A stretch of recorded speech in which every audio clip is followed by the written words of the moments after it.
fight alone will make us rich beyond our wildest dreams.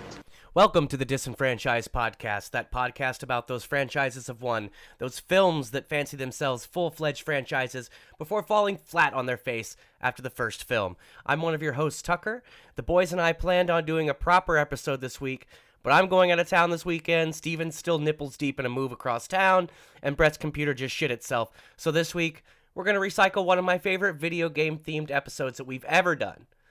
So please enjoy this blast from the past, and until next week, courage. Witness the beginning of evil. Witness the Disenfranchised Podcast. We're that podcast all about those franchises of one, those films that fancy themselves full-fledged franchises before falling flat on their face after the first film. I am your host, Stephen Foxworthy, and joining me, as always, with his RPD vest strapped firmly in place is my co-host, Brett Wright. Brett. Hello, Stephen. How are we doing tonight, man? I'm doing okay.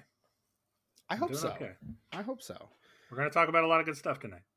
And I can't wait to be completely lost for all of it. It's going to be a good time. Me neither. Brett's like, now you will know my pain, you SOB. And he's not wrong.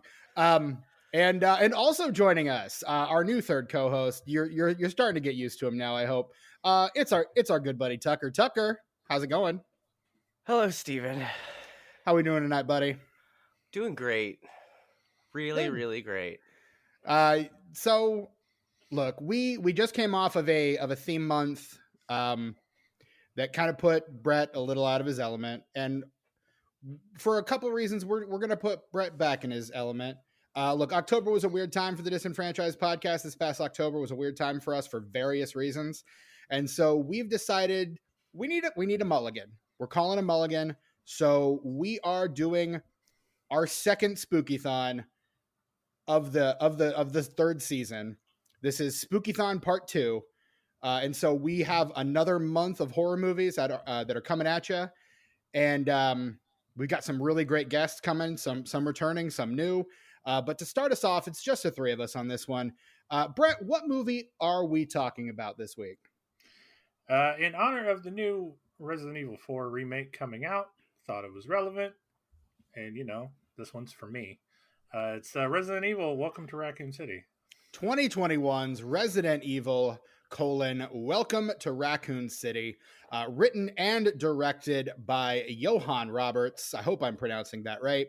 And starring Kaya Scodelario, Hannah John Kamen, Robbie Amell, Tom Hopper, Yvonne Jogia, I'm so sorry, the great Donal Logue, and the great Neil McDonough, with a cameo from Lily Gao in the film's final moments. What a cast, gentlemen. What a picture. Agreed. It's something. It sure is something. It's this movie. Boy howdy. And with that, I exhaust everything that I know about this movie. Y'all have fun. No. Look, this is, again, we got a new Resident Evil 4 game. There's apparently a zombie TV series that's like burning up the charts right now on HBO. We're going to talk about that a lot because we're going to talk about adaptation when it works, that show, and adaptation when it fails terribly, this movie. Okay. And I'm sure we'll talk about that behind the Patreon later this month as well, that last one, because I know we're talking about one of your favorite, heavy air quotes there, film franchises behind the paywall this month as well. So yeah, we'll talk about that too. Yeah. So yeah, we there are a lot of reasons why we're covering this movie, but I usually this is around the time where we go around the horn and kind of share our experience with the franchise writ large. I'll go ahead and start because I have a feeling mine's going to be the quickest. I have none. I think I saw some friends of mine do a playthrough of one of the games in college. Not even a full playthrough, just like a scene. And then we ended up turning it off and putting on Empire Records. So like it didn't last very long. Damn the Man and all that. So yeah, my experience with this, just Resident Evil as a whole, very, very limited. Brett, I know this is a franchise that's near and dear to you, so I'm going to defer to Tucker first and let you let you take us home. Tucker, That's what is fair. your experience with the Resident Evil franchise? Well, I don't want to say too much because I kind of want to save my entire history with the franchise for the Patreon episode. Oh, But I will say that I've been playing the games since they came out. Not as much recently. They lost me at a certain point, but we'll get more into that in another episode. Um, I never really liked any of the Paul W.S. Anderson movies. He produced this, by the way. he don't know did. if I you saw guys that. Noticed that. Oh, definitely caught that. Yeah.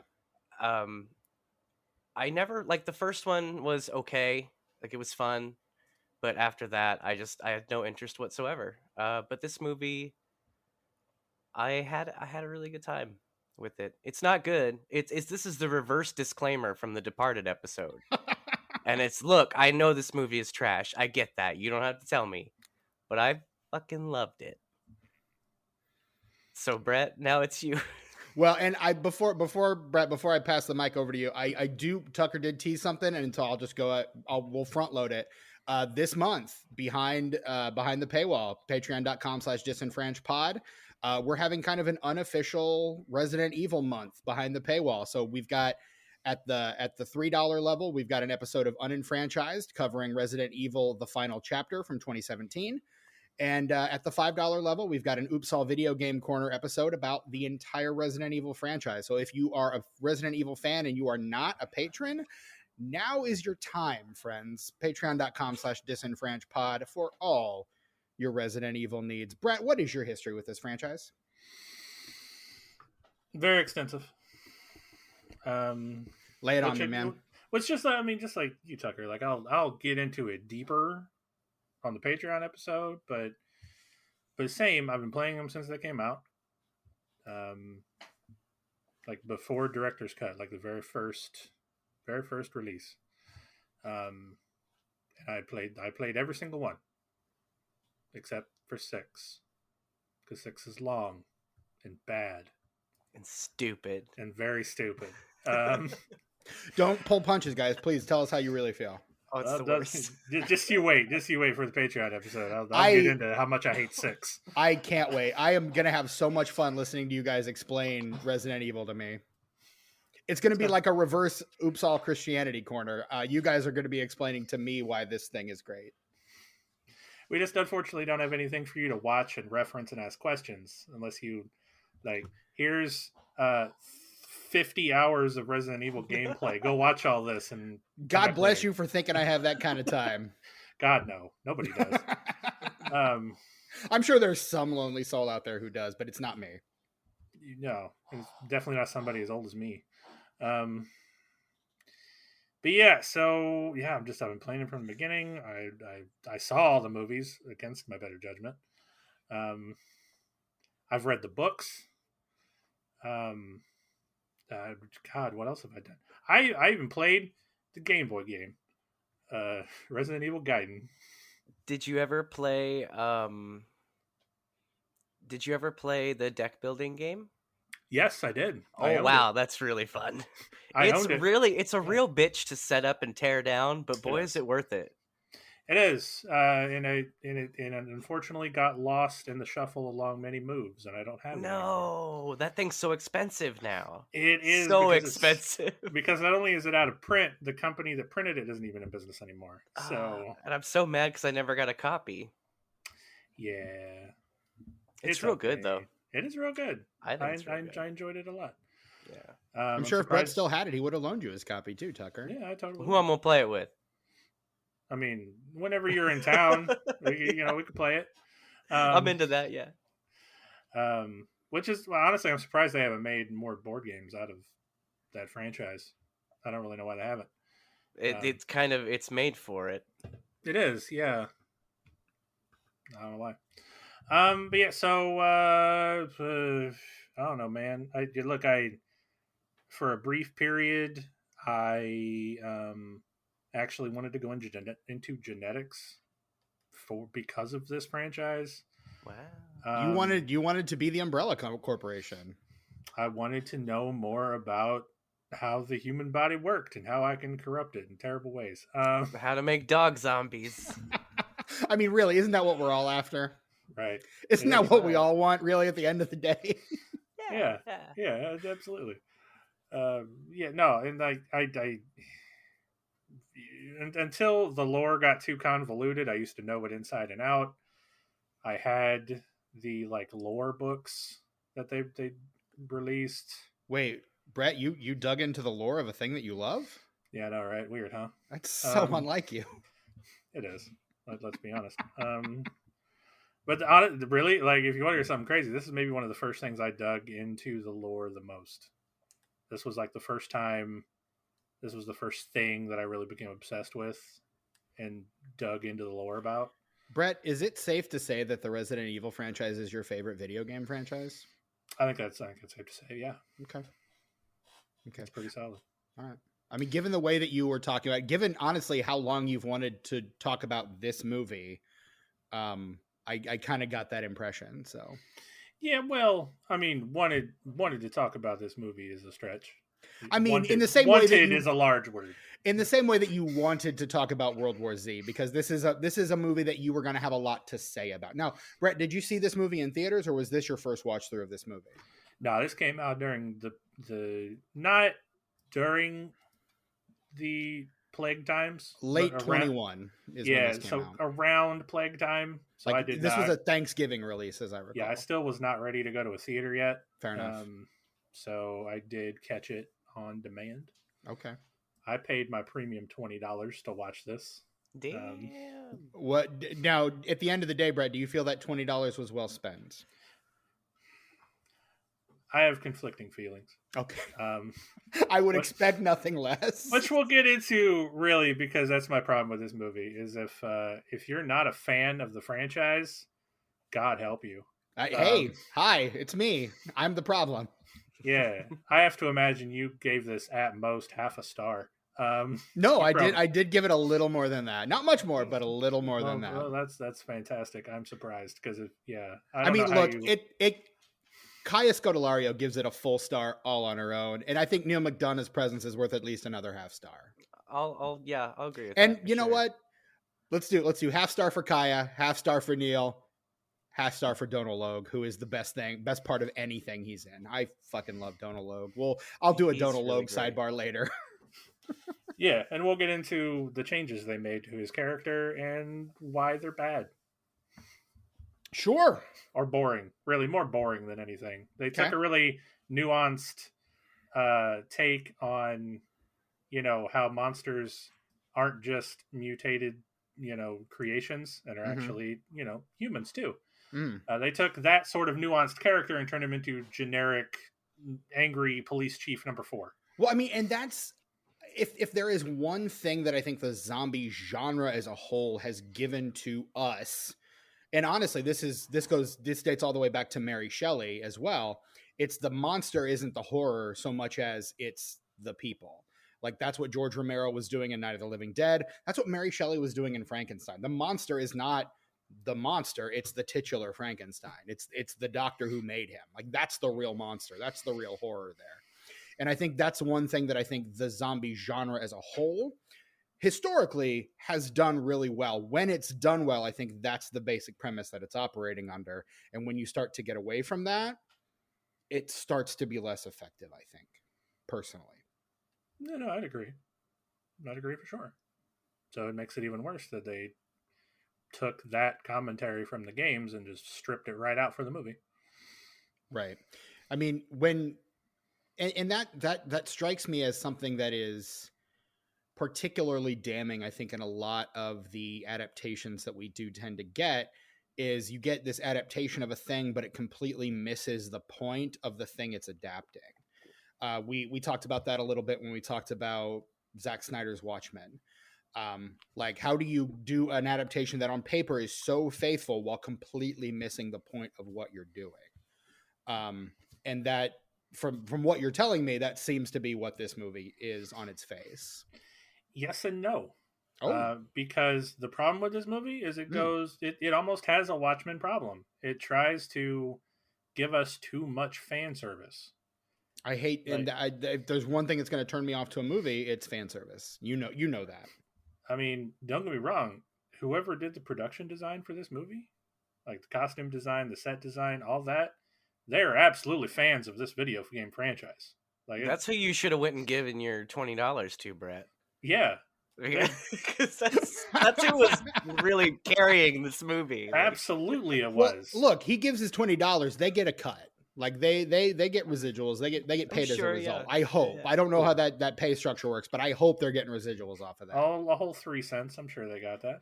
Hey, you know but what? As like- long as they're getting paid. Like right down to, I even noticed that the boxes of ammo when they're getting guns and stuff out of the locker in the police station, the boxes of ammo are the same. Like, and that's just like, it's, you barely see it. She grabs a box of ammo off the shelf and she doesn't even show it to the camera. It's not front and center. I mean, and honestly, the fact that they don't do that, I like, because you know how I hate, when we give inanimate objects like unnaturally undue attention, like where you're like, hey, this is a thing from the video game, I'm gonna grab it now in a very obvious way. I think that's why I'm normally cannot stand fan service. Like that's what for That's a me. time until I watched it a few times. That's what kind of ruined Ghostbusters Afterlife for me. It's because there was so much and it was so blatant. It was so, hey, look at this, But in this movie, there's a lot of it, but it's not like smacking you in the face. It's just the whole movie feels like the game. Like it's not good, but it really, like, I had to look down and make sure I like didn't have my controller in my hand at a few points. I was like, this is wow. I think you probably would have made some better decisions than the characters in this movie had you been playing this game. Probably. They did a speed run too, because each of those campaigns is at least, 10 hours. Yeah, we were you know in what? and out in less than 2. So You know 2 what? hours. And that's we're not- that's two campaigns in the first game, and 4 campaigns if you count the A and the B's Technically. in the second game. Yeah. 4 different campaigns in the second. We're game. not going to adapt just one game. That's been done. Let's adapt 2 at the same time. I think this would have been great as like a mini series, Like the one that came out on Netflix last I year. didn't see that. No, I didn't see no, it. not like that. No. But it's like, No, no, not this like is that at saying- all, Steven. I'm just saying, give me like maybe 4 to 6 45-minute episodes of something like this, where we actually have a bit of time to develop some characters. Because like for me, they were developed. I knew who they were. Like I played the games. You could tell that some people had a few different characteristics from their characters in the game. You realize that, you move on. Like it's very early in the film. It was very early in the film when I saw something directly out of the video game, the truck driver picking up the hamburger Oh, yeah. from his dash. And I was like, this is going to be absurd, y'all. Like I'm checked in and I'm checked out. Like this movie can do anything and I'm still on board. Like my disbelief infinitely suspended. And that's why I had a good time with this movie. Which I mean, do look- completely agree with, except for Yeah. what they did to my boy. They massacred my boy Leon. I don't know what they did. Yeah, I was he gonna was say, a- I know you're a thought big he was Leon Carlos fan, and I was at wondering first. what you were going to think of that. To your comment about character development, Tucker, I would say we're building a franchise here. We don't have time for character development. We have to we've got to build a franchise, and there's no room for character development in a franchise. I'm sorry, not these days. I thought at first Leon was Carlos from Resident Evil 3 Yeah. because he can see has that. that hair and they share ethnicities. Yeah, but I feel like if this franchise had continued, Resident Evil 3 wouldn't exist. Yeah, that's true. I was kind of waiting for stuff from Resident Evil 3 to happen because the games happen kind of simultaneously, 2 and Yeah. 3. Yeah. Well, you know this. I'm explaining it to Steven. Right, yeah. And anyone- any listeners who may, like me, not be familiar with this familiar with this franchise as you guys are. They take place at the same time, so and Jill was there. So I kind of wanted the Carlos and the bad dude that he was running with, like his squad leader or whatever, that turned out to be the bad dude in 3. Oh, Nikolai, yeah. Yeah, I kind of expected them to show up, and had it been a 4 to 6 episode series with 45-minute episodes, it would have been perfect to have like just do the first 3 games and do them kind of in the same way. I did like how they were able to like adapt certain parts of the story so that they did fit together, whereas before they happened completely separate. Yeah. Stuff from the two separate games. There were a few moments where I was like, that's actually really clever. Yeah, I was impressed to the point where I'm like, it almost reaches some points where I get with adaptations where it's like, you were so close. You were this far. You were so close. You were right there, and you couldn't stick the landing. Yeah, no, because the writing is so bad. The dialogue is absurd. That's another thing that kept me in it. The dialogue's just so bad. How could you take any of it seriously anyway? And it's perfect because it's Resident Evil cutscene bad. Not RE1 cutscene bad, original. But from 2 forward. Like that level of dialogue and acting ability. Yeah, which if that's what they were going for, fucking fantastic. Great. I love that. But maybe don't. Like, I appreciate it as a fan. Like, that's cool that you did that. I see what you did there. But who are you trying to impress? Because me, I guess. Well, no, and me too. Like, that's the problem with this movie. Is if you are not a fan of Resident Evil, the fuck are you watching this movie for? For this podcast, that's what I'm watching this movie for. At the end, after that, which will, again, I'm getting ahead of myself here, but that mid-credit scene, that's when I said, oh, okay, this is just a big bunch of fan film. That's what this is. Mm-hmm. That's what it felt like. And I think that's why I forgave it as much as I did and let things slide, is because you can tell like there's a lot of effort and a lot of heart and a lot of joy for the series coming from the creators. They're just not very good at telling a story. No, they got really close though. They did so close. They so close, guys. Come on, you could just change a couple things. And I mean, come on, the dialogue may suck, but this is Jill's sandwich. Chef's kiss, best line in the whole movie. I was kind of surprised that they didn't mention her lockpicking skills, to be honest. I did appreciate the knife in the door that Claire did. I did appreciate that. That was yeah. Shrug. Yeah. Shrug indeed. I'm restraining myself for because like I'll take the restraining jacket off for the Patreon episode, but not for the main feed. Sure. I don't want to take up the whole time here. No, I mean you gotta save the good stuff for the paying customers. If you're good at something, don't do it for free. And Brett is real good about talking about Resident Evil, so he's not going to do that for free. I am, yeah. Indeed.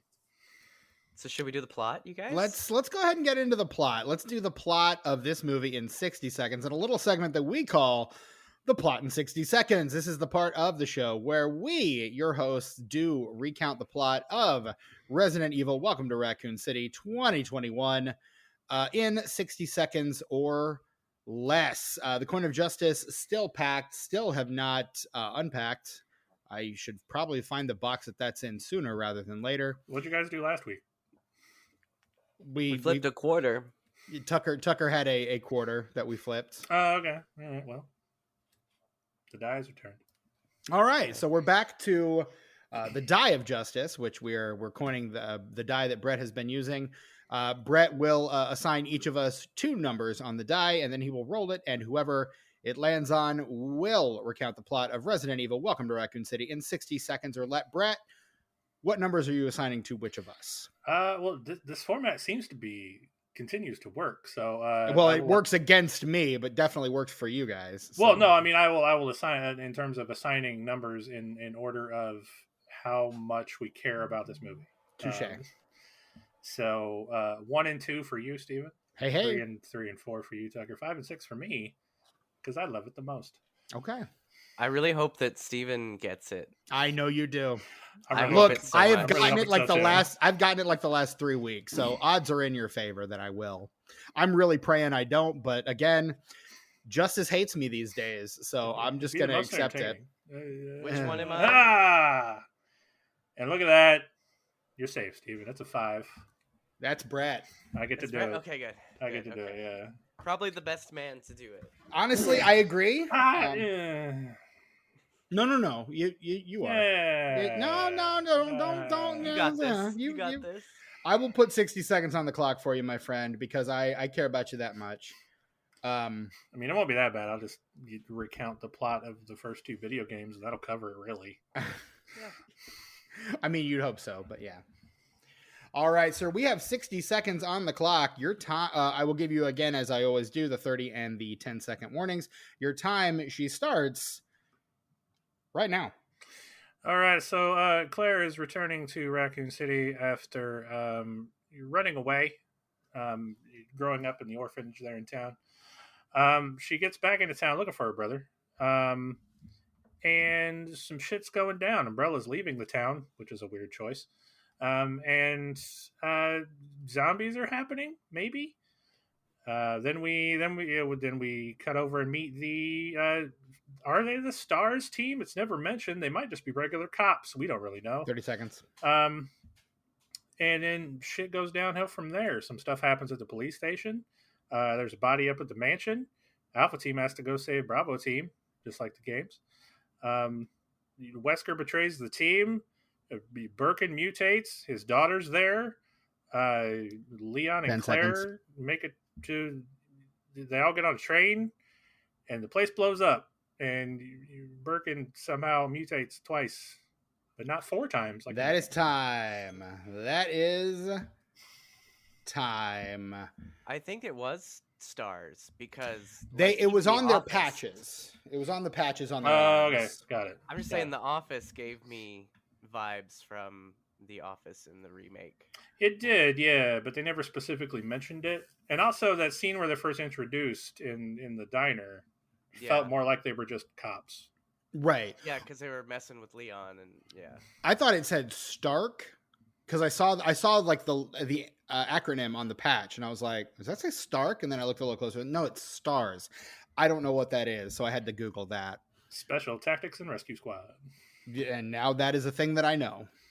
So, yeah. Google and Wikipedia helped me out a lot in watching this movie. I'm not gonna lie. I was pretty much the whole movie. It was just kind of like half watching, half looking at my phone, trying to pick up on the references. So I probably missed half this movie trying to understand the other half of this movie. Should have watched this together. I could have just talked you through it. Honestly, that probably would have been the best. But I watched this last night. You guys both watched it today. So That's true. Pretty much simultaneously. yeah. Yeah, because I waited to the last minute to watch it. I didn't want to do that. So I like having it fresh when I get here. I know you do. I know that's something I like to be able to sit with it. I like to, see to what level it resonates. And I'm not going to lie to you. This one did not really resonate with me all that much. I'm not going to lie to you. Imagine it would. Though I will tell you, Kaya Scodelario, maybe one of my kind of favorite up and coming horror actresses. I think she's really, really good. And honestly, I thought she was a lot of fun in this movie. Was a big fan of her in Crawl. Did you guys see Crawl in 2019?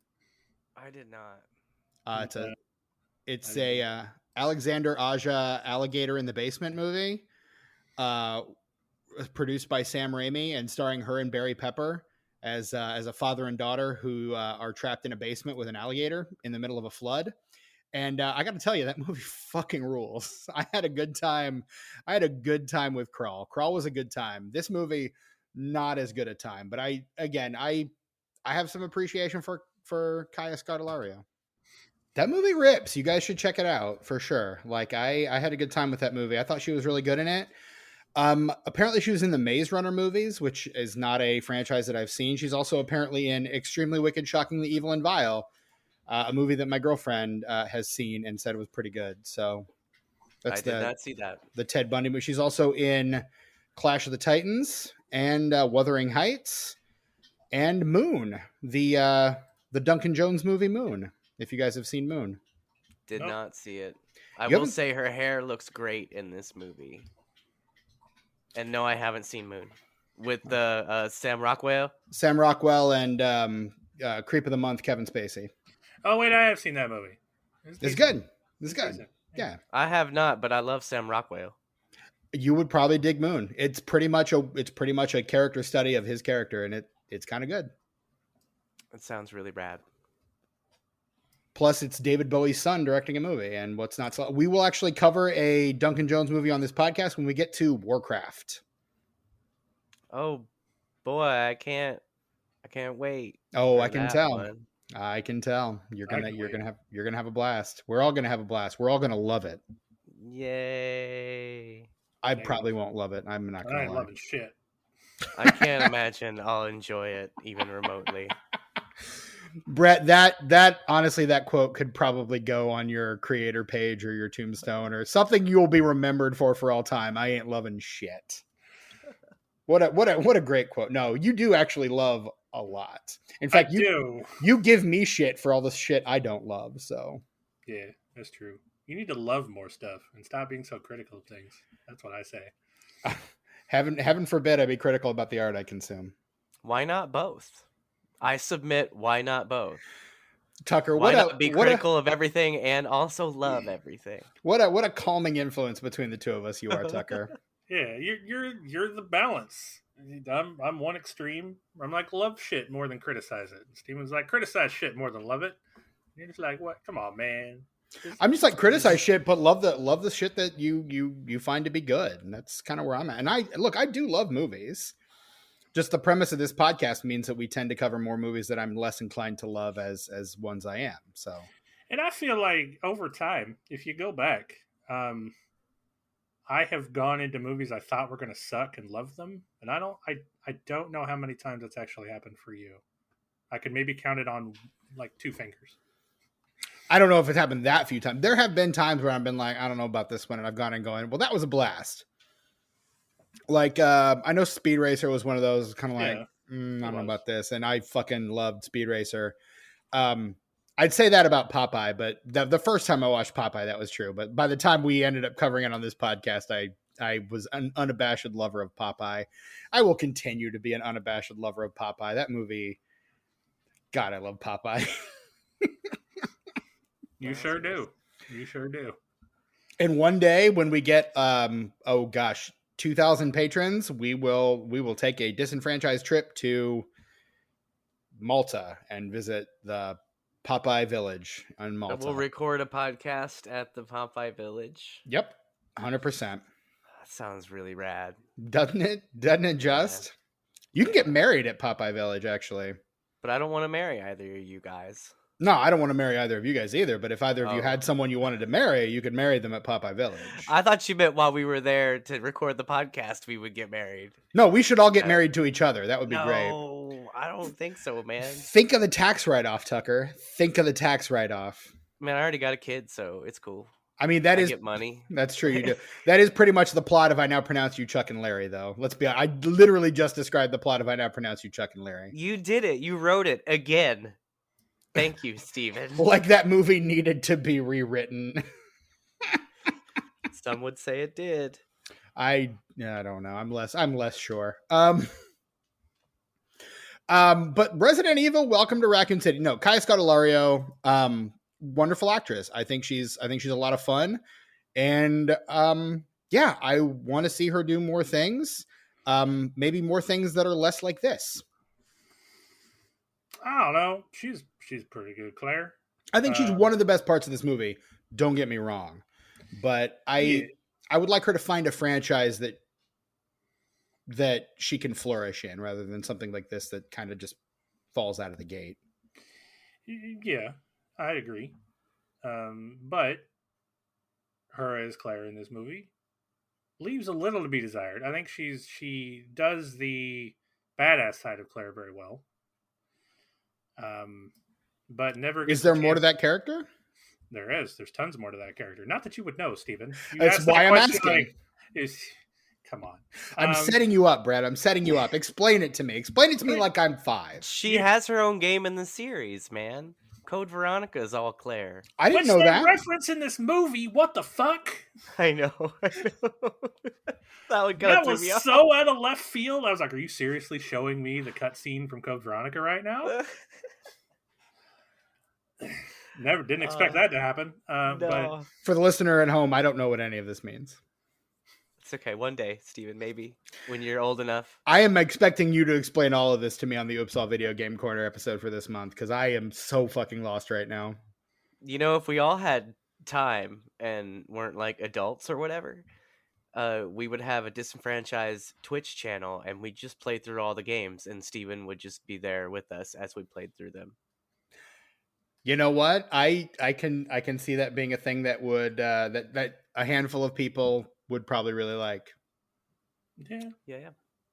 It's It's kind of like those posts you see where it's like, my girlfriend drew Pokemon based on their names, and like the girlfriend doesn't know anything about it. It would be like that. Or my girlfriend tries to tell me the names of Pokemon based on what they look like and not anything else. Yeah, the exact opposite of what I said, Steven. Yes. Exactly. Yeah. I see the my thing more than I see your thing, but yeah. Yeah, I was trying to say your thing, but you didn't have to rub it in my face, Steven. People knew what I meant. Bring it in, buddy. It's okay. Let's hug it out, man. bitch. It's too hot in my room. I don't want to hug. It's pretty warm here, which is why I took off my jacket and I'm wearing a tank top right now. So you get to see my fat body in a tank top right now. That's why I was a desk fan right here for such an occasion. I have a desk fan, but I have a limited amount of plugs by my desk right now. I have a desk fan, but I'm a damn professional. I wouldn't run a fan while I was running a microphone. Do you ever hear mine? No comment. Points me. Advantage right. And so anyway, so Tugger is correct. Claire gets her own game. Because here's a funny story I'll tell you, Steven. Multiple games are built around the premise that Claire is looking for Chris and can't find him. Okay. Because the mansion incident happens, and then the whole Chris town... is in the mansion, BT dubs. Yes, Chris is in the mansion. Well, he's there with the rest of Alpha Team, which is there to rescue Bravo Team. When Bravo Team went into the mansion, didn't come out of the mansion. Well, some of them made it to the mansion. A good portion of them didn't. Okay, touche. Rebecca stopped off at a train, but we'll get back into that later. Wait, Rebecca? Yeah, she stopped off at the train, man. Had to help out this ex-con. For some reason, she's not in this movie. A sex con? Yeah, what? Barry isn't either. I was shocked to see that both Barry and Rebecca are not in this movie. I was very upset. They easily could have just had the dude that died, that they got the first Resident Evil 1 zombie reveal shot. He was getting eaten. That guy, that could have just easily been Barry. I don't know why they made it somebody else. I'd have been upset. Don't kill off my boy Barry that easily. I'm just saying it would have been easy to squeeze him in there without really sacrificing too much of what was already in the movie, is all I'm saying. Would it have been ideal? No, I'm just saying it feels silly just not to include him at all. Well, yeah, true. I agree. For a second, I thought that Richard was going to be Barry. Then I was like, that doesn't look like Barry at all. Also upset that Brad Vickers, the helicopter pilot, doesn't run away. He just dies.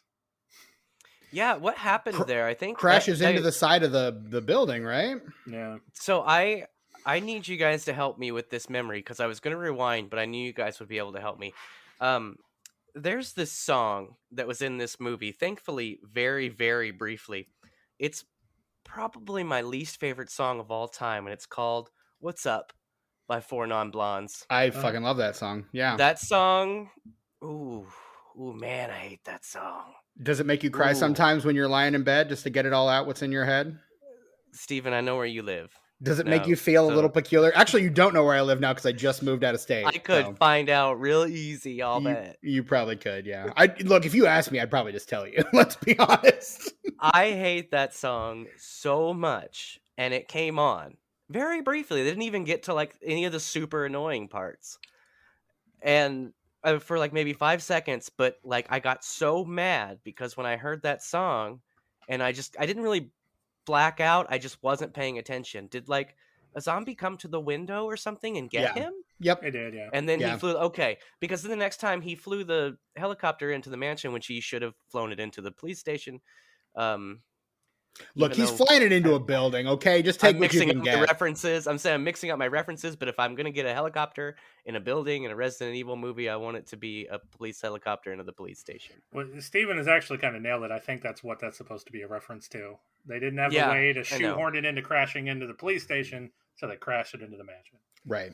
Which is, again, it's kind of one of those things with adaptation, and it's kind of a fan servicey moment, but it also it's how do you do fan service while still servicing the story you're trying to tell, and that's what that is. It's also it was a running joke in the first 4 games, maybe the first 5, I don't remember, that a helicopter has to crash at some point.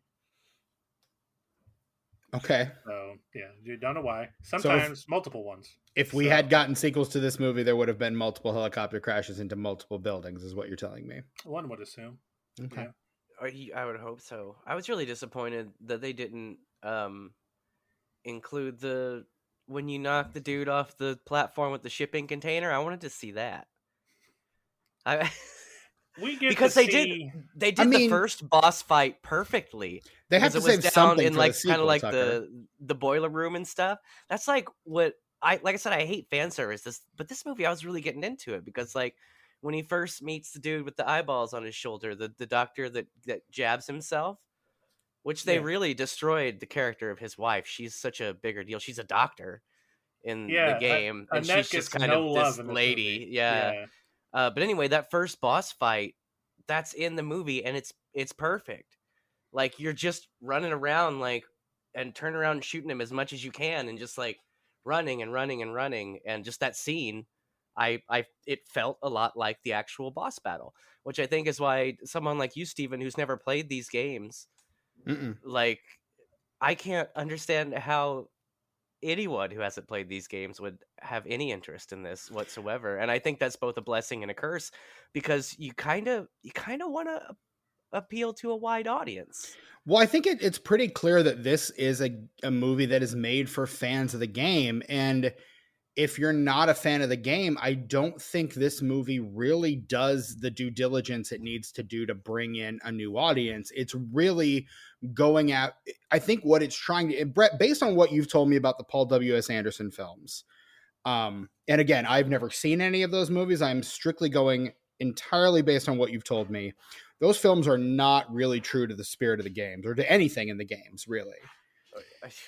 The first they use two names sometimes. Sorry, Brett. It's no, go ahead.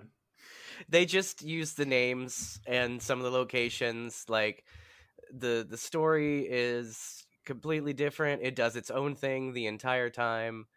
Every once in a while, you get a character that has a game or a name from the game. And whether they actually represent that character in any way is kind of a toss-up. Okay. And also they're real bad. If they were real good, I would be okay with that. Well, I mean, I've got 2 words and 2 initials for you, Paul W.S. Anderson. But I don't know. So in that way, this movie feels like a course correction.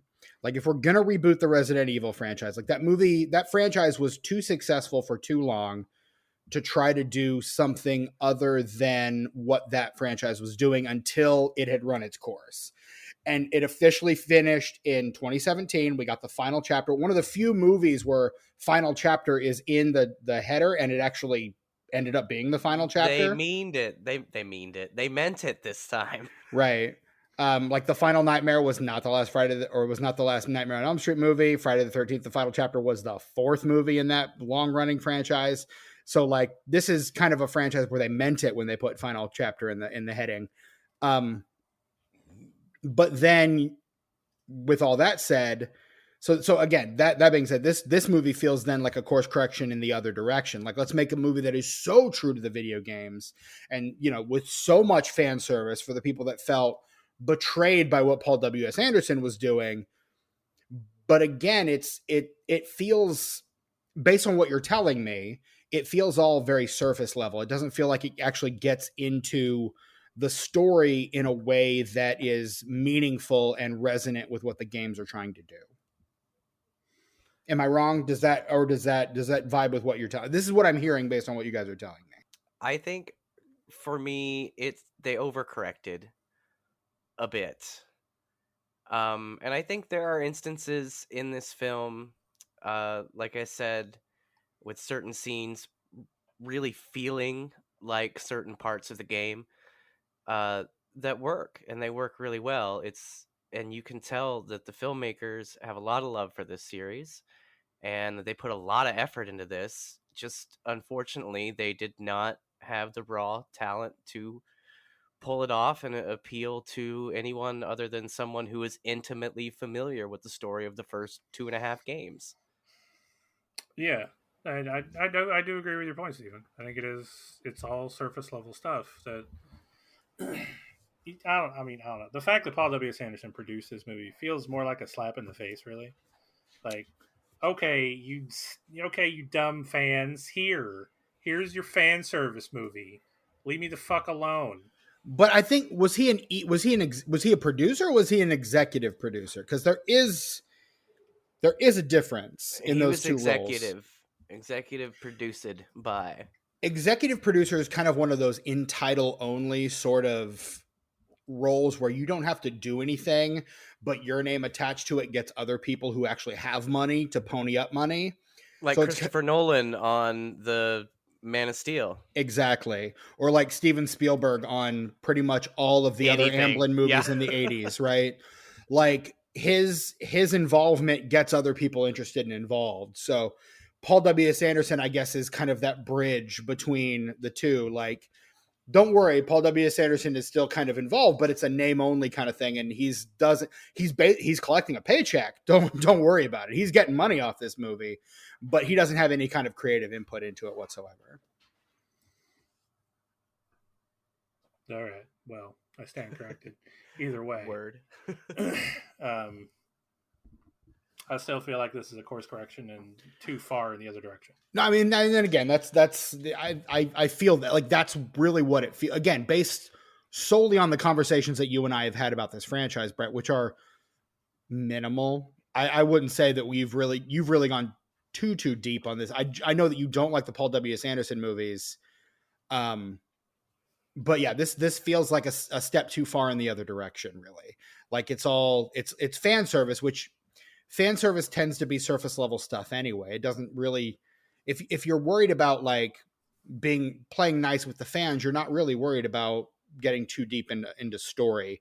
You're really you're after the Easter eggs. And if you're building a story for the Easter eggs, you're not really telling a story. You're just, I mean, that was my problem with like The Mummy. Like there's a good story in there somewhere. You're just so concerned with building a franchise that you don't pay any attention to the story you have right in front of you. You're not worried about telling that story. You're worried about telling 10 stories down the road. And that's not how you make a movie. That's not how you build a franchise. Which is absolutely this movie's problem. Exactly. Well, I don't know, because I'm not sure how. It's weird because this film is so close in a lot of ways to the first 2 games, but the way it ends doesn't open up anything that would be faithful to any of the other games, because the small changes that they've made has thrown everything so far off course that I feel like if they made a sequel to this, they'd just be making stuff up as they went along. Do you know what I mean, Brett? I feel like they, honestly, thinking about it, I bet the sequel to this movie absolutely would have been a Code Veronica adaptation.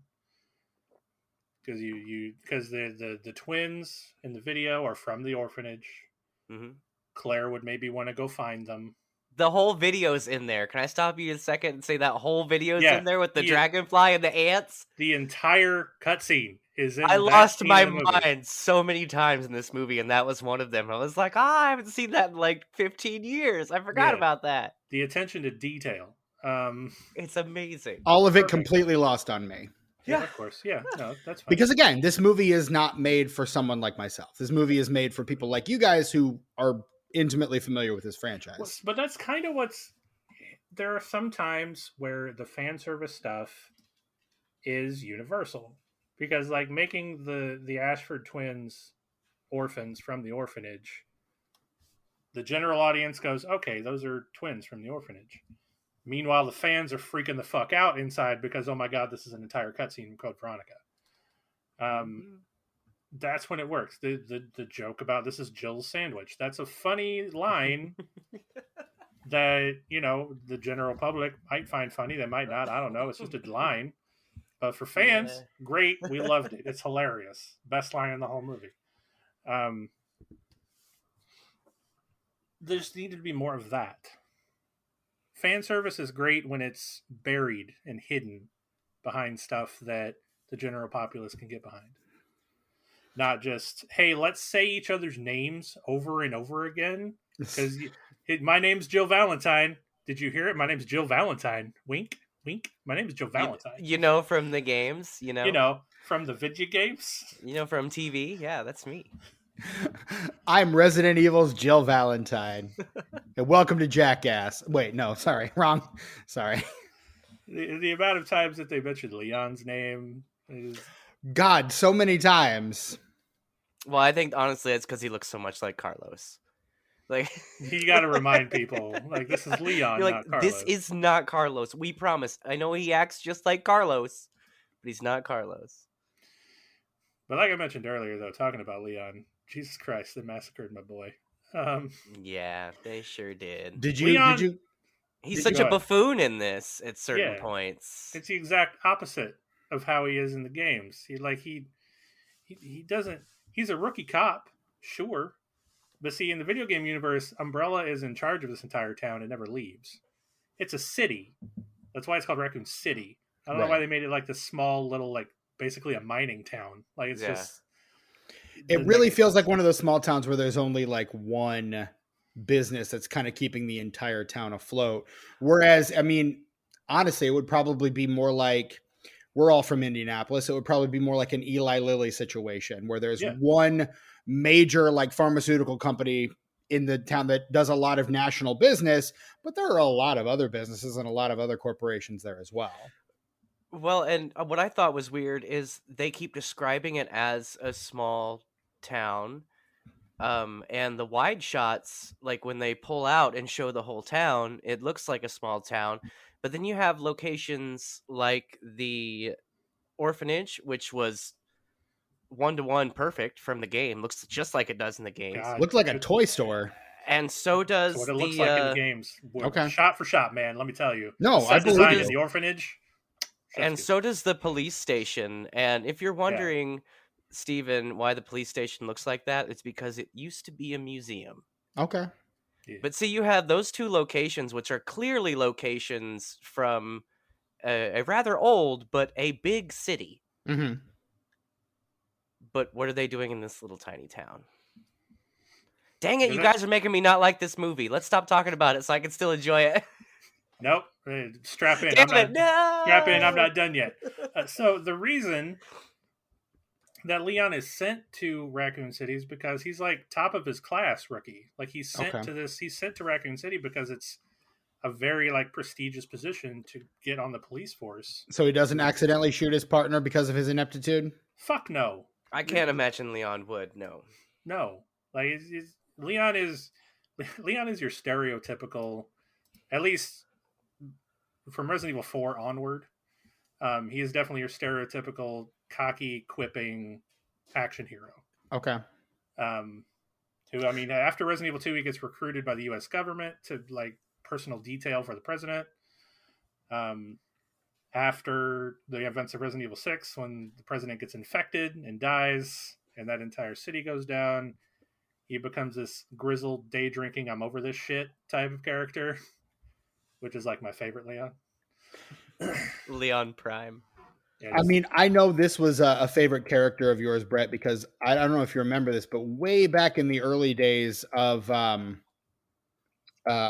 blog, We Got 5 on it, the blog that kind of birthed this podcast in a lot of ways.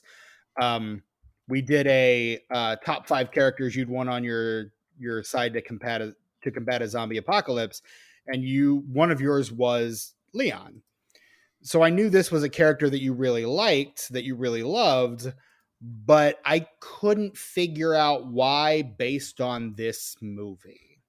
Like, I knew this was a character you really liked, but I couldn't. I was like, why is this the character that Brett seems to resonate with the most? He's Bizarro Leon in this. Like, he's the complete opposite of everything his character is in the games. It's kind of odd.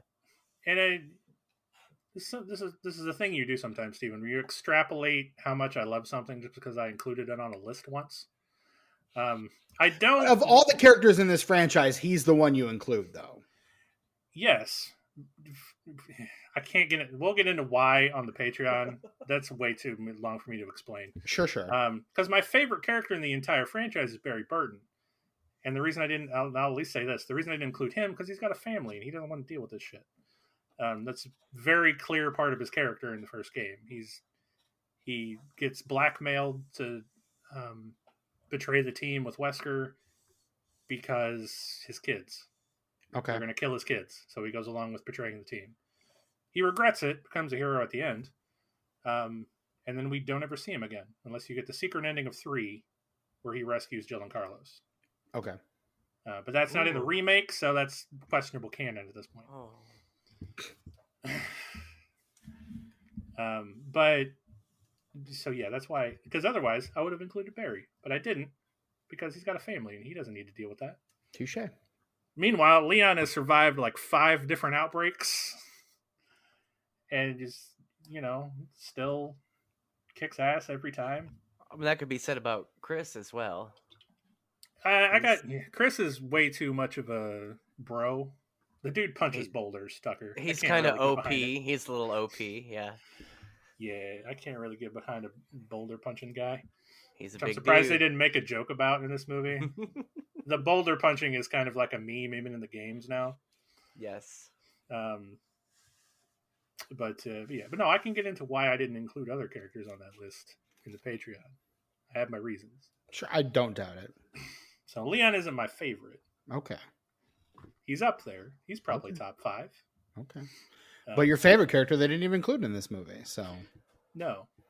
But again, the only reason I know the name Leon Kennedy is because you included him on that list way back in the day. Yeah. I mean, he basically is the face of the franchise at this point. Mm-hmm. So, to the point where people got sick of him for a while. Okay. That's why 6 did so badly. Well, that and it sucked. No, that too. Yeah.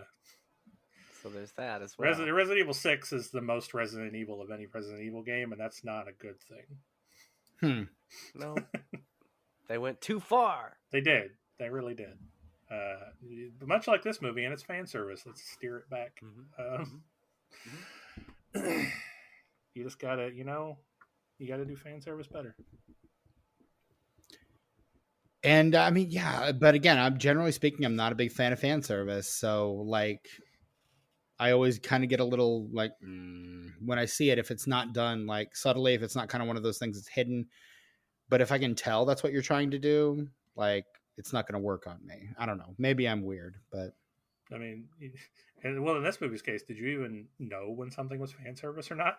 Nope. Yeah, that's the problem. But again, I'm not a fan of this franchise either. So again, this movie doesn't feel like it's made for me. Yeah, again, that's this movie's problem.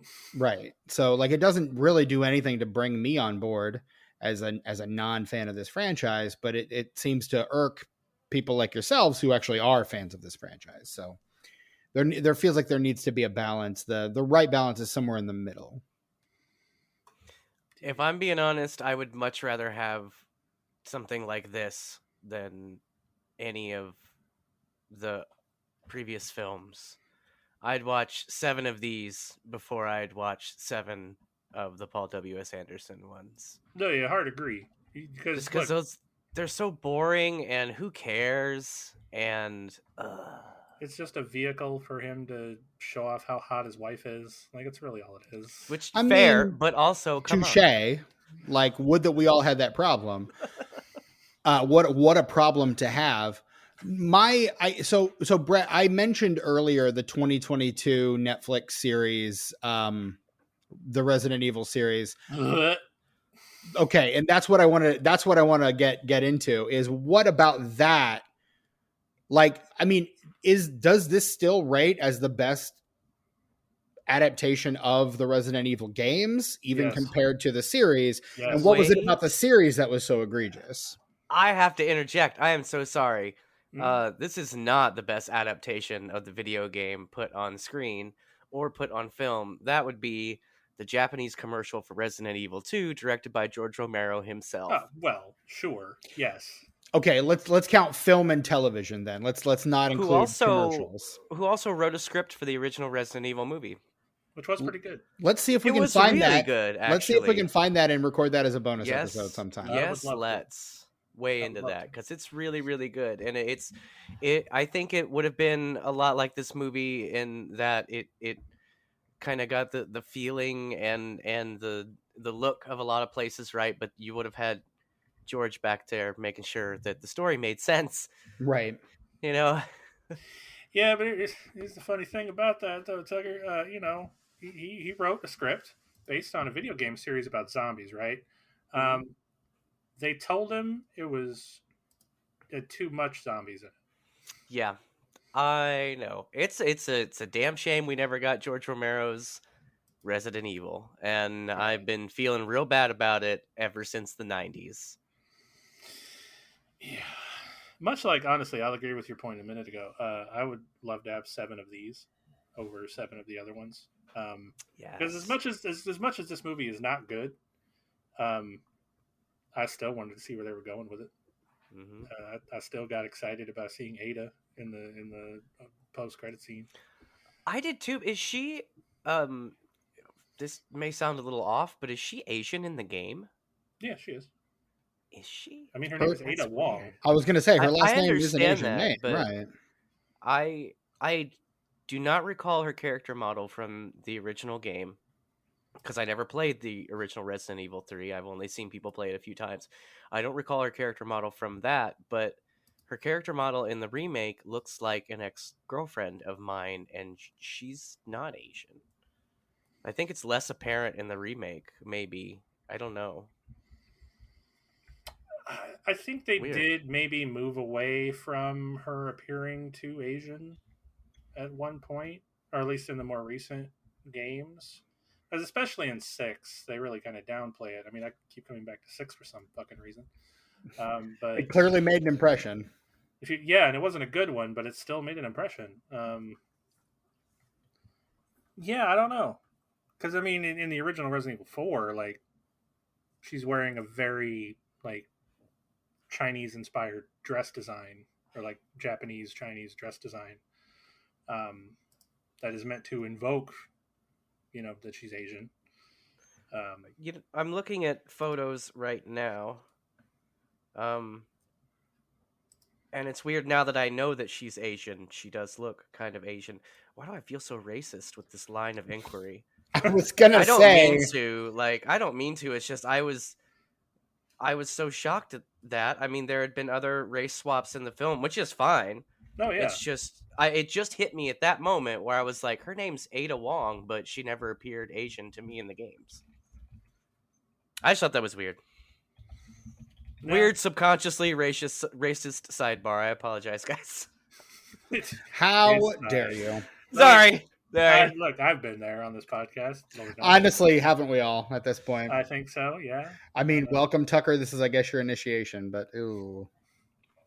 But yeah, Hooray, at least it wasn't that bad. Right. No, it could have been much worse. I mean, mine was just, does she pass as white? There are far worse things than that. I could have broken my racist cherry on the podcast. Sure. Oh, Sorry. Wow. Sorry, listeners.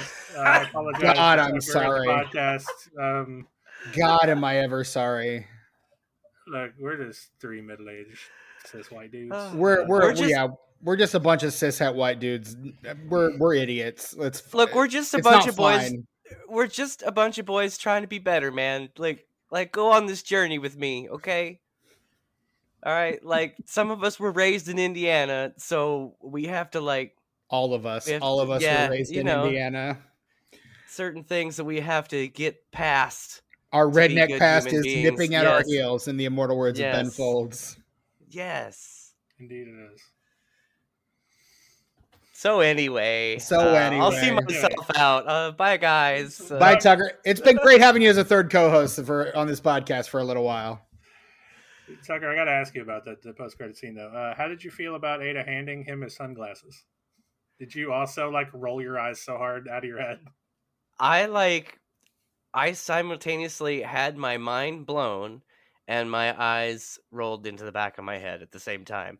Because Same. boy, was it stupid, but at the same time, I was like, oh, shit. Yeah, but at the same time, you're DiCaprio pointing at the screen. Yes. Yes.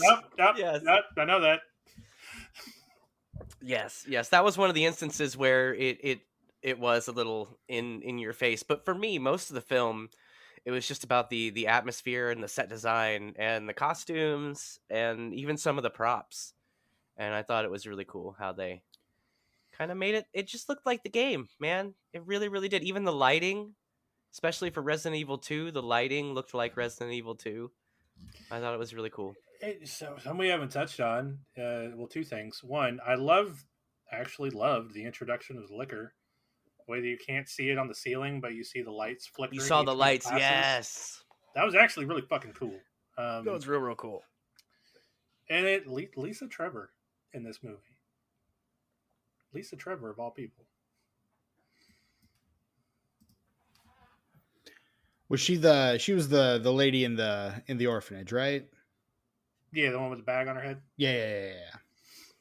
Took me a while to figure out what that was. It's a strange choice, based on kind of where this movie pulls its story inspirations from. It's kind of a weird cameo, sort of.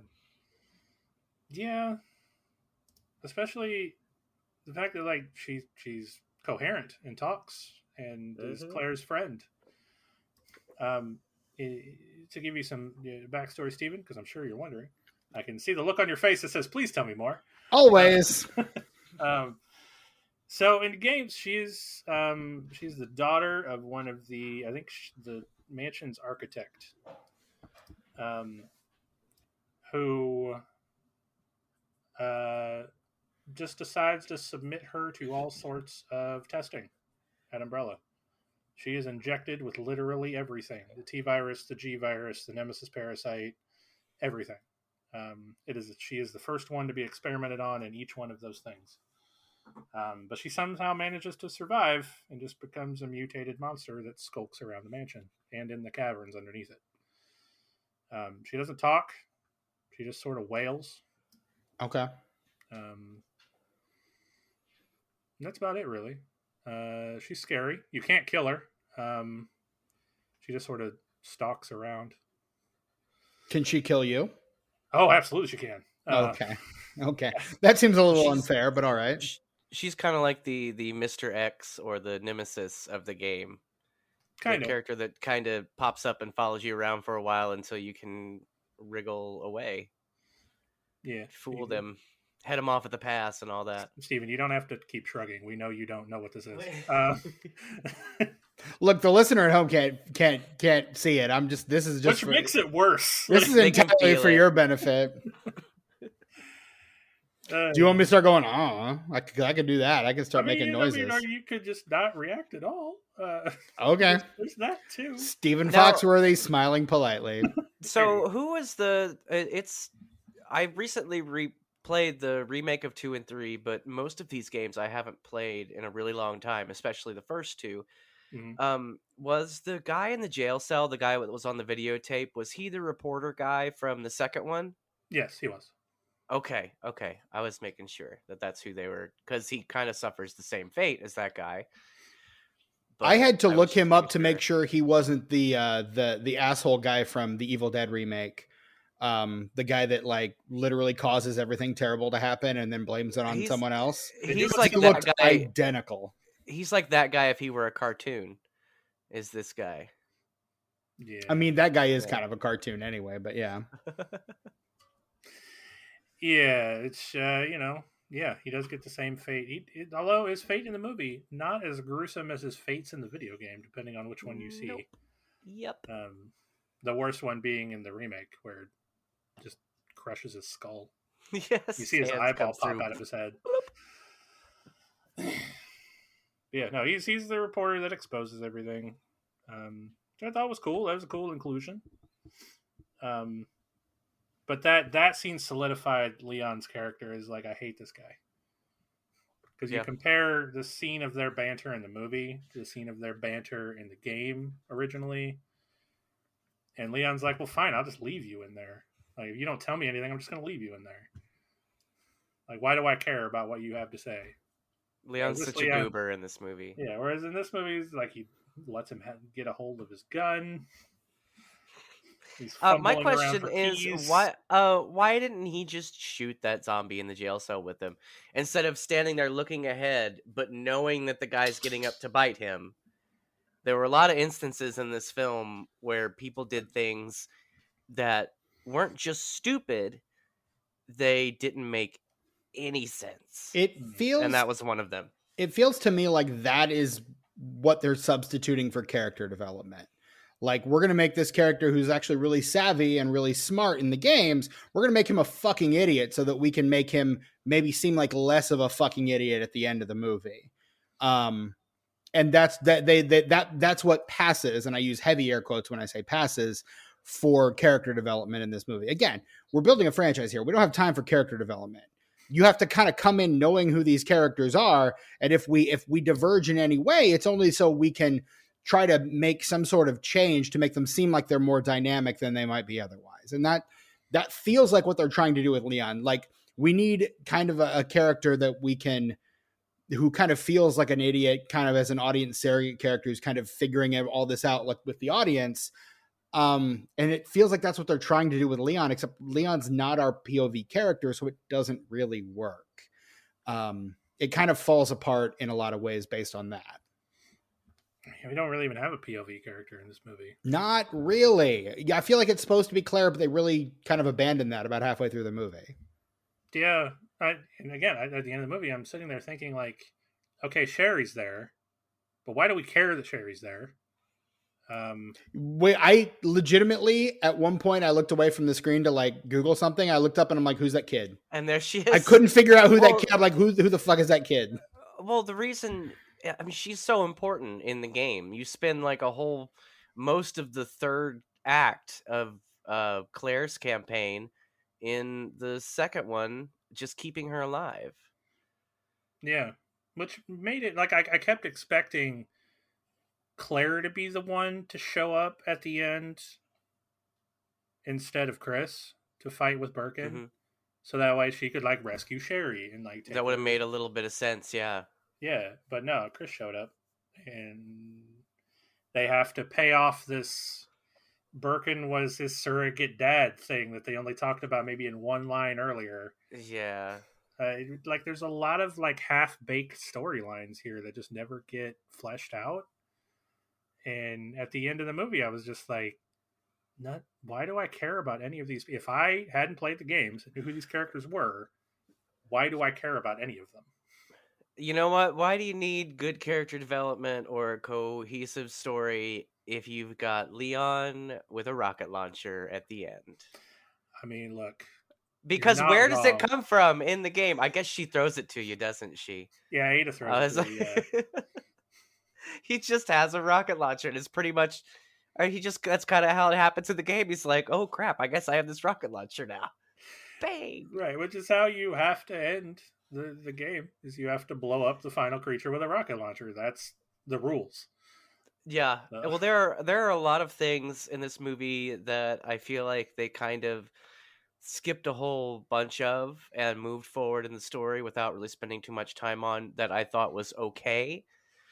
But the fact that they did the doctor and his wife and that kid so wrong, like, they kind of built up a little bit with the doctor, but then the whole scene where he gets shot and then he turns into the monster and all of a sudden he's the boss, and it just felt like, even for somebody who has played the games, it just felt like there wasn't enough there. Like, there wasn't, I don't know, I didn't feel like there were stakes on that. And it's kind of the third act kind of trips over its own bullshit in that way. Yeah, because, like, and again, we all keep coming back to this. Like, I liked that scene only because I'm like, oh, I know that scene. He's protecting the G virus because it's his life's work, and he doesn't want somebody to get a hold of it. So he has to I knew, like, here's the thing: I knew he was going to get shot. I knew he was going to inject himself. I knew he was going to mutate, and they were going to fight him. Like, is that kind of cool as a fan? Yes. Yeah. But again, for anybody who's not a fan, why would they care? And they did his wife so dirty, man. Like, I know I already brought this up, but she was such a big character in the second one. Even, I would argue, a bigger character than her husband, the monster. Yeah. Like, and she has one scene, and then they have the scene where they're in the lab, and she just gets popped, and it's it. That's it. She's just gone. Bye. Yeah. Bye, extraneous female character. Bye. Yeah, because in the game, she's also a scientist. She spends most of her time during the outbreak after Birkin mutates trying to find a cure to save him. Mm-hmm. And yeah, just ends up dying accidentally. Nobody shoots her. But again, that's character development, Brett, and we don't have time for character development. Right. We've got to get to the end of the movie so we can get to the next movie in the franchise. And it's a problem of the timeline too, because Umbrella comes to get those samples of the G virus. That's what causes the outbreak in the city. Because in the process of shooting him, he drops the vials on the ground. The squad that come to pick it up carry it into the sewers. He tracks them down and kills them in the sewers. And the rats in the sewers eat the virus and carry it to the city. So the outbreak is already happening when he's the stage of mutation. It doesn't all happen at the same time. So was it an interesting way to tell all those stories? Maybe, almost. But it also messes with a lot of stuff. It keeps you from doing things that you would be able to do for the character development. Well, that's what kind of gets me about if they had made this into a series, like, where would they go? Because they've twisted things so much. Like, you can't follow the source material after all of that. Like, where do you go? You can still do fan service, though. Let's be honest. Like, you can still, put in Easter eggs and things to make. But I mean, it's clear from the mid-credit sequence, or the mid-credit scene, they were going to do sequels. Like, Wesker was going to come back. He was going to be, I guess, more closely in line with who he is in the video games. Like, they were planning on doing more of these. Brett said Code Veronica seems like a really good place for them to have started. For all I know, that's probably accurate. Well, yeah, because I mean, Wesker's in Code Veronica. Even the Wesker. Like, this is why I think Code Veronica would have been the next movie, because up until Code Veronica, Chris thinks Wesker's is still dead after the mansion incident. He doesn't know Wesker's still alive. So when Wesker shows up and all of a sudden he's got superpowers, and like I absolutely know that's where they were going to go with a sequel. After that, yeah, I don't know. So it looks like when this movie was, coming out, the director said that they were going to adapt Code Veronica next, and then it would have been Resident Evil 4. He said he also wanted to do Resident Evil 7 and Resident Evil Village going forward. No, they wouldn't do Resident Evil 4. Not with that, Leon. No, God, no, it wouldn't work. And Robbie Amos said he hoped that there would be a boulder punching sequence in like the one in Resident Evil 5. My dude. Good on him. Good. He knows what's up. See, I would have wanted to see a whole franchise of these movies. I don't even care. I mean, look, the actors seem to be into the idea. The director seems to be into the idea. You know who didn't seem to be into the idea? Anyone else? The general populace. I don't know. Are we ready to move on to box? I don't want to step on anyone's toes here. Are we ready to move on, or you guys got more to say about this? I feel like you guys could, if I let you, you guys could just keep going on this. That's why there's going to be an Oops All Video Game corner on it. Okay. I do have notes though. Let me check my notes, make sure I got everything. Please. Oh, I forgot to mention the most important part. The part that will elevate this movie 1/2 star more than it was. And that is, it features a song by the best band in the world. Four Non-Blondes. Fuck you. The best band in the world, the Cardigans. My favorite game from the game Gran Turismo 2, and their record, also called Gran Turismo, is what they're listening to when they're driving with the truck driver, when Claire's in the thing with the truck driver in the truck. At the beginning of the movie. Yep, and they're the best band ever, and nobody can tell me any different. Four Non-Blondes. And your movie, I'm gonna fight you, Steven. I'm gonna fight you so hard. I don't even, man. Now you got me all flustered, man. I'm trying to talk my favorite band, and you're talking about the stupid song that I hate so much. If you hadn't gone on for at length about how much you hated it, I would have never said anything. But you so much. I mean, I pretty much had to after that screed. So much. This is a thing I do that drives Brett crazy, and I think the reason Brett's laughing so hard right now is that it's not him. That's what I was about to say. If there's a bear to poke, Steven's going to do it. Oh man. Steve, no, Steve, you said you wanted to talk about Donal Logue. I do look, Donal Logue. I mean, God, he is I think one of the great utility players in movies. Like, he is not the guy.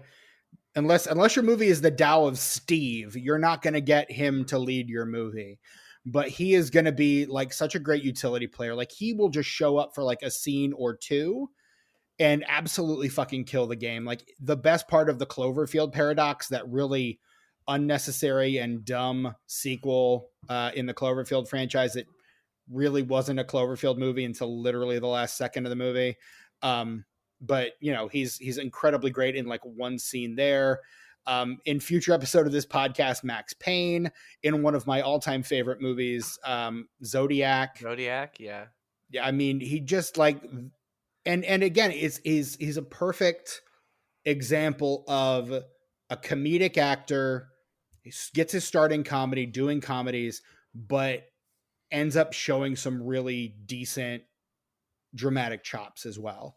But no, I every time I see Donal Logue in something, I'm DiCaprio pointing at the screen. Like, I dig on Donal Logue. I think he's phenomenal, and I think he kind of elevates everything he's in just that much. Somebody, let me pull out maybe a deep-rooted memory that you might not have. Do you remember Jimmy the Cab Driver? The MTV bumpers? No, I didn't watch MTV. No. I know what you're talking about, yeah. Yeah, that is where I originally, and ultimately where I know Donal Logue from. And Okay. Blade. That and Blade. And Blade, of course. Blade, of course, yeah. Blade, yeah. But yeah, those Jimmy the Cab. Go look them up on YouTube, Steven. They're pretty funny. Okay. Yeah, it's good I stuff. believe it. And they were just bumpers in between the music videos on MTV. He was also great in a movie. If I may sidetrack for about 30 seconds here, it's worth it. He was also great in a movie called American Splendor. Have either of you seen that film? Or I love American Splendor. Yes, it's been a long time since too. I've seen it, but I really enjoyed that movie. Yeah. Don't sleep on a rewatch, Steven. It always holds up. Always holds up. I have no doubt of that, actually, whatsoever. Brett, have you seen it? No, I have not. Are you aware of it in any way? I am, yeah. I've heard of it. You should definitely check it out. It's on HBO Max. It's a really interesting subject, really interesting movie. It's one of the better biopics, honestly. Isn't it directed by Terry Zwigoff? Zwigoff? Am I right about that? Let me check. No, it is not. It is Sherry Springer Berman and Robert Pulcini. That's weird because it just seems like one of his movies. It does, but yeah, it definitely does feel a little Zwigoff-y, but yeah. Donal Logue in that movie, Judah Friedlander in that movie, everybody's in that movie. Fucking Paul Giamatti, Peter Millark himself, Josh Hutcherson in that movie. Everybody that the movie is about are actually also in the movie as themselves. Animator James Urbaniak stars as Robert Crumb. God, that movie is a trip and a half. I have not seen that movie since it first came out. I need to rewatch that one. Hope Davis, like, gosh, Molly Shannon. What a movie. Well, you should watch it, Brett. It's a rainy Sunday afternoon kind of movie. 100%. And again, put it on your rainy Sunday afternoon list. A really solid biopic. One that I forgot when we did our biopics list on We Got Five on It. I think probably the most unique biopic I've ever seen. Most of them pretty much follow a formula for good or for ill, but this one mostly is for ill. All over the place. Right. It's also kind of a documentary at the same time. Which is why it feels very Zweigoffy. Yeah. But that's not what we came here to talk about. It's just anytime I see American Splendor somewhere, I just gotta say something because like people loved it when it came out, and then it's just been crickets since then. Nobody talks about it, and it's an amazing film. You know, one of the weirdest things that didn't happen as a result of that movie, Paul Giamatti did not get an Academy Award nomination for Best Actor for that movie, and he absolutely should have. It's a crime that he did. You can make me mad. Let's talk about Resident Evil. Dang. Yeah, let's get back to it. Sorry, I just got to shout out American Splendor because, like I said, it just doesn't get enough love anymore. Also, for the entirety of the time I was in college, Donal Logue was in a TV show called Grounded for Life, which I definitely watched when I was in college. It wasn't like regular appointment viewing for me, but I definitely got several episodes of that show. People liked that show Terriers, too. I never saw it, but I know people really liked that show, right? He was in that show? He also plays, I think, Harvey Bullock in Gotham as well. That's right, he does. I never saw that. Too bad that show is bad. I mean, yeah, I watched maybe half of the first season. Did not get very far in that show, but no, I was really upset when they teased Two-Face a little bit, and then Harvey Dent never shows up in the show ever again. Yep, that was cool. Mm-hmm. Yeah, your favorite Batman villain just not showing up. Yep, I can see how you might be a little perturbed by that. Yeah, especially when you're going to tease me with it. Like, don't do that. That's just giving me Batman blue balls. Nobody likes that. I mean, as opposed to this movie, which gives you Resident Evil blue balls by never delivering on the sequel. Yeah, really. I really would like a sequel. Do you know why you're not going to get one, Brett? Well, hold on. Before I answer that question. Okay. I did want to pay off earlier when I mentioned that Donal Logue's character, Chief Brian Irons. Yes, we were going to talk about this. Yes. So in the games, he is basically just being bankrolled by Umbrella to cover up all their bullshit. And,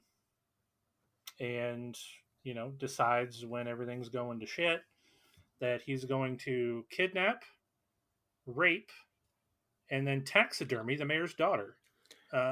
Fuck. Yeah. You should read some of the files that you find about his inner thoughts about that. Fuck. That's my favorite part of the game. I like playing the game and stuff, but I will spend so many extra hours just reading everything that I pick up. And I do that in every game, and it takes a long time, you guys. But boy, I do the same thing. So yeah, these guys. That's where the lore is.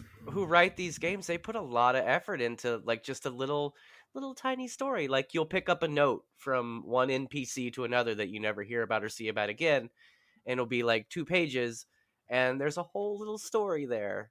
And I don't know, it's great. Hell, that's how Ada was born. Yeah.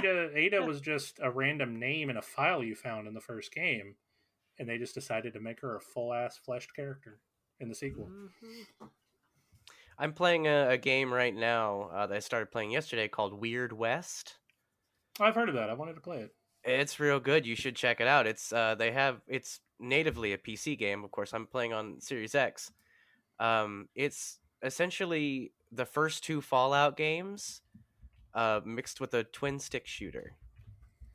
Which sounds right at my alley. It's real fun and it's real addicting. I stayed up until 3 o'clock this morning playing it. Well, I'm currently replaying Control, so...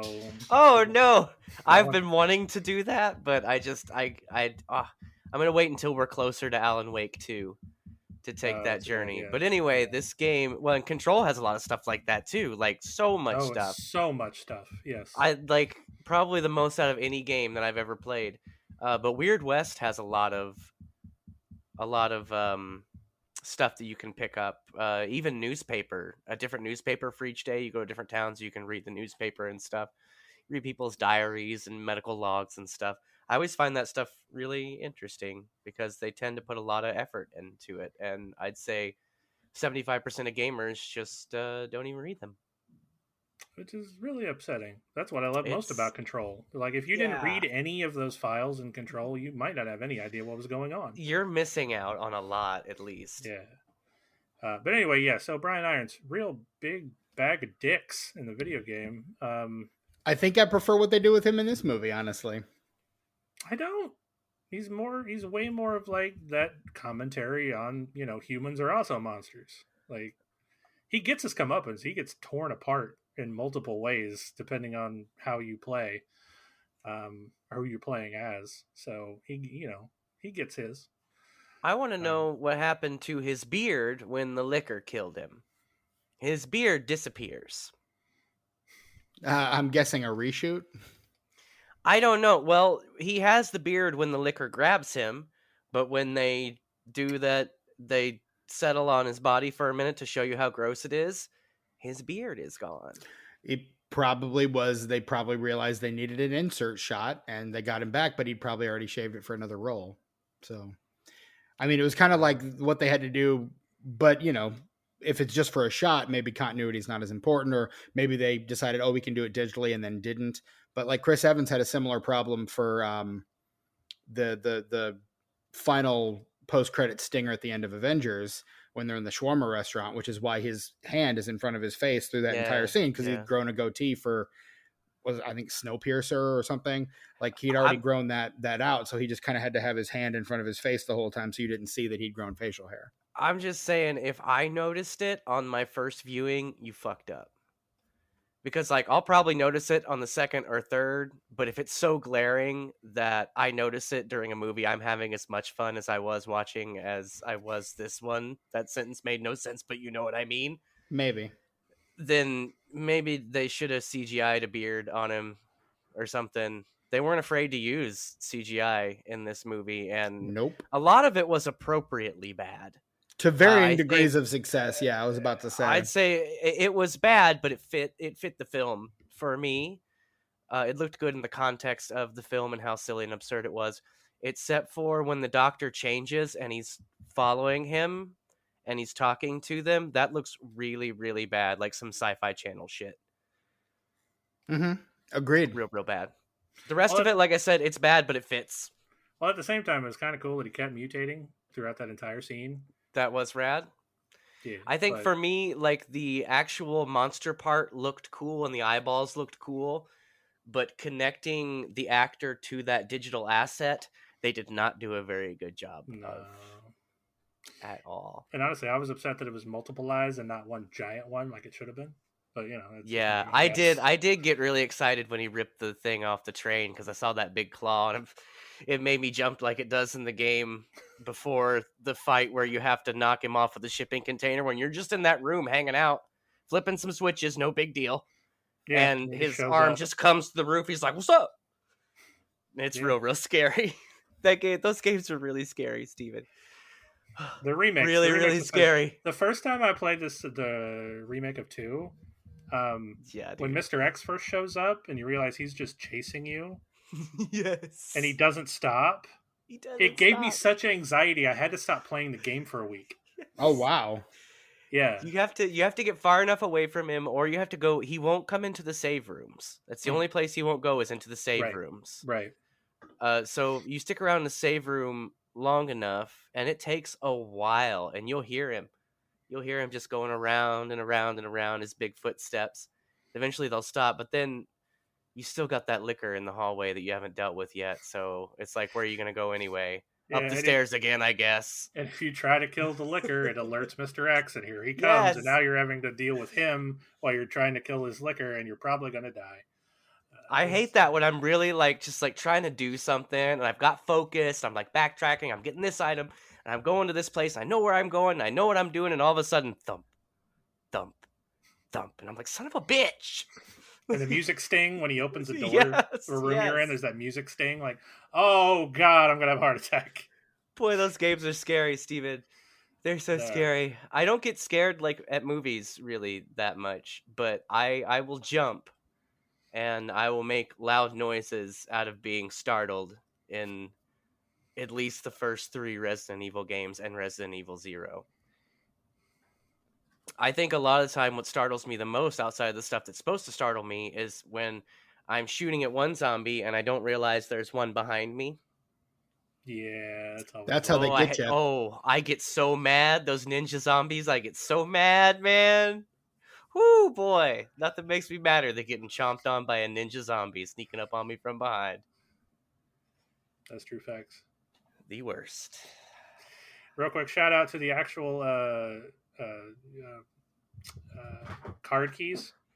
The diamond, heart, spade, and with keys. the symbols. Yes. Yeah.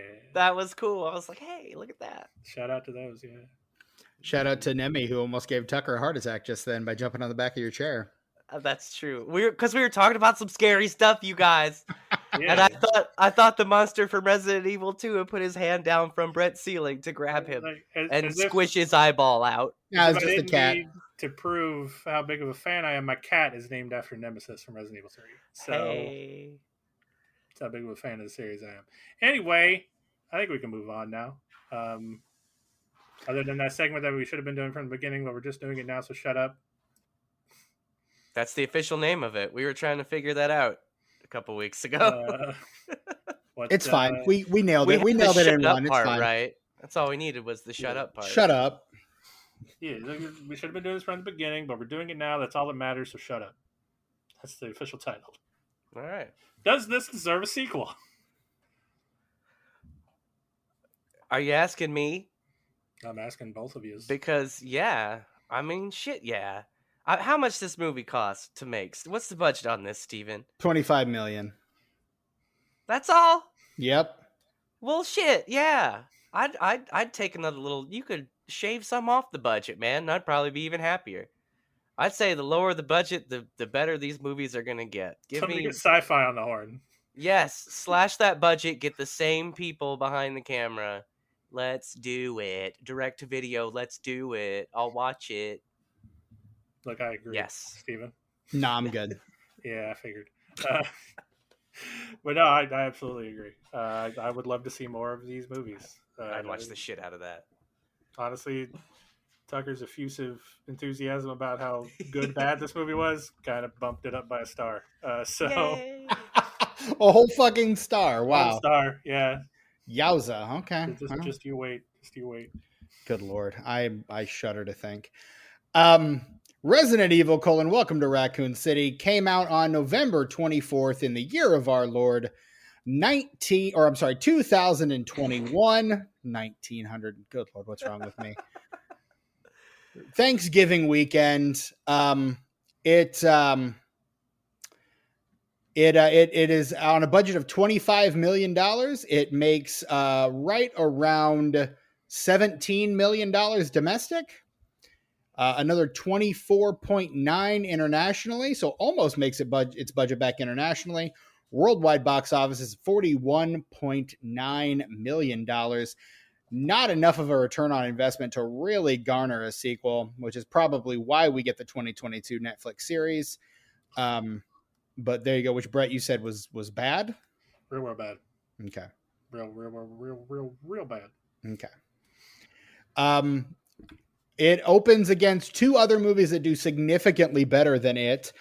In number 1 is the Walt Disney animated release of 2021.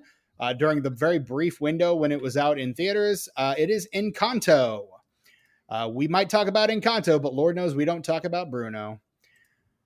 In second place, Brett, a movie that came out that I know contradicts your earlier statement of you weren't ready to go back to the theater yet, because I know you saw this one opening night. Ghostbusters: Afterlife. Did I go opening weekend for that? I don't think I did. I am pretty sure you did, because I think we saw it like the second or third night. I think you and I went the second weekend it was out, which would have been the weekend that Welcome to Raccoon City opened. Memory is a funny thing. But I think you did because you wanted the AMC like giveaway that they were giving out opening There was a weekend. thing. What is it? I want to see it. Do you have it? Yeah, it's a popcorn bucket. Can I see it? The Ecto one. Oh, There it is. how do you put popcorn in that? The top opens like that. That's a strange container for popcorn, I tell you. But I'm here for nobody's it. using popcorn. Like, that's what they called it, but like nobody's using this for popcorn. It's just a model of the Ecto One. Yeah, there you go. So that's how I know you went opening weekend, because I know you didn't want to miss out on that. In fact, I think you and I saw it the night after opening night, because I think you wanted another one, and then I was so down on the movie you like were too depressed to get one. I think is how that worked out. Yeah, thanks, Steven. He could have two and have given me one. Thanks, Steven. I look. Long time fans of this podcast will know I ruin everything. So Steven, you're fired. You're fired. All right. Well, it's been great being your host on this podcast. Security. Even the best in his future endeavors. Okay, bye. In third place, the Ridley Scott film of 2021, House of Gucci. Father, Son, and House of Gucci. In fourth place, also in its second weekend, The Eternals. Maybe future episode of this podcast, maybe not. I don't know what Feige has planned for that one yet. What if there were some Eternals? What if people were eternal? And finally, in fifth place, we have this film, Resident Evil: Welcome to Raccoon City. In its opening weekend, it earns $8.9 million. So over, I think, right around half of its domestic budget in its opening weekend. Not a good multiplier at all. Running down the rest of our top 10, another future episode of this podcast, Clifford the Big Red Dog. In seventh place, the movie that got Will Smith his Oscar, which he will a ceremony he will never return to, King Richard. In eighth place, one of my favorite films of 2021, Dune. In ninth place, No Time to Die, that Bond film. That was a Bond film. Sure was. And in 10th place, Venom: Let There Be Carnage. The movie has a 30% tomatometer score. The critics' consensus: Resident Evil: Welcome to Raccoon City is an affectionately faithful adaptation that further proves its source material is ill-suited to the big screen. That's fair. The Metascore is a 44 that is based on mixed or average reviews from 21 critics, and the Letterboxd score is a 2.2. Tucker, out of 5 possible stars, how do you rate Resident Evil: Welcome to Raccoon City? I give it 3 stars, and let me break it down for you. So it's by itself, on its own, it's 2.5 stars. But it gains a star because it has a Cardigan song in it. A half star? It loses a half a star because it has that damn Four Non Blondes song in it. So 3 stars. I don't know. That makes me feel a little peculiar. You better stop right now. 3 stars it is. Brett, how about you? Out of 5 stars, what do you give Welcome to Raccoon City? Well, it was originally a 3. Tucker's enthusiasm bumped it up to a 4, and then I remembered zombies. The zombies talk, so it drops back down to a 3. Okay, fair enough. Yeah, I thought that was kind of cool at first, but then after a while, I was like, I'm kind of done with this, because it was like what they were saying was kind of creepy at first, because it was like kind of weird and sad and stuff, but then after a while, I don't know, this movie's focus shifts so much. There were a lot of times where I just forgot there were even zombies in this movie, honestly. Yeah, severe lack of zombies. I mean, I love the fact that they're all over the fucking mansion. That was like intense and kind of cool. Yeah. Well, they had to speed run the mansion because like we only have an hour and 47 seconds to cram these 2 games in here. Yeah. Hour and 47 minutes, not 47 seconds. Sorry about that. It feels like when the zombies are in the movie, it's like cool and intense and feels like the games a little bit. But that's maybe like twice. And I do not like CGI gore, but I thought it was used pretty creatively in this movie, and I think it kind of added to... There are a lot of movies where the budget, I think, adds to the charm of the film and the atmosphere. Movies like, for example, Don't Look in the Basement is one I always kind of cite when I mention that. But in this one, the CGI was at a level to where, like, the CGI gore, it looked bad, but it was appropriate, and it looked kind of cool.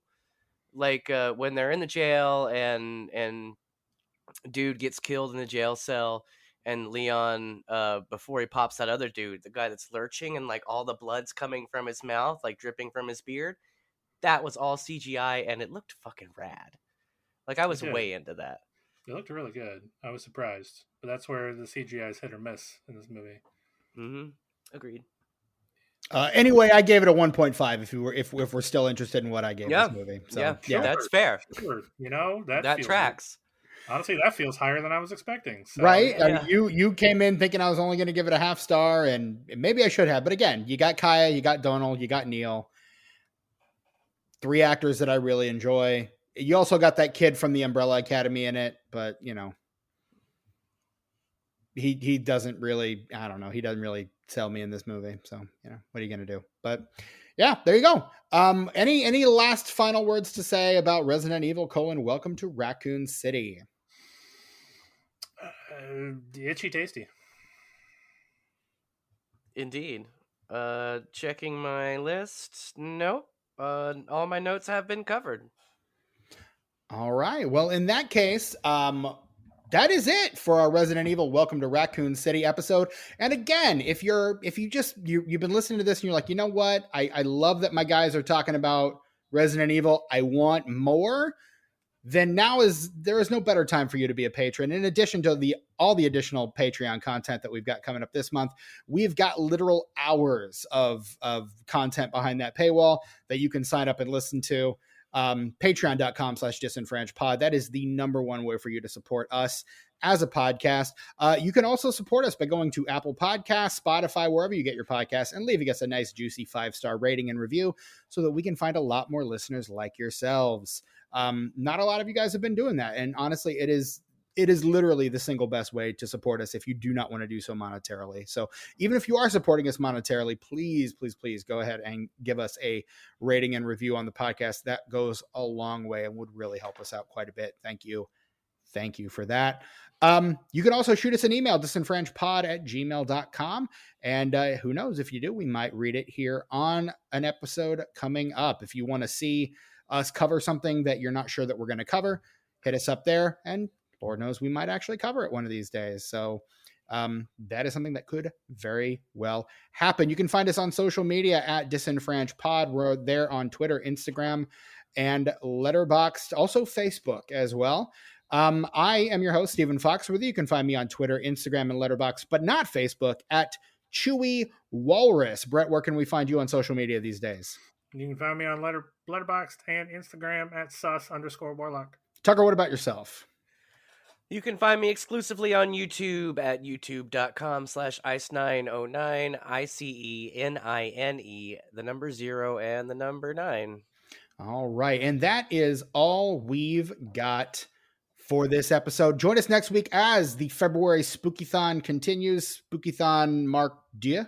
I'm not sure what we're calling it yet. It's the second Spookython of the season, and it rolls on next week. We've got a really great guest, one that has been a long time coming, and I'm very excited to get them on the podcast. So until next week, I am your host, Stephen Foxworthy, for my co-host, Brett Wright and Tucker. Well, that was really close, Stephen. You were almost a Steven sandwich.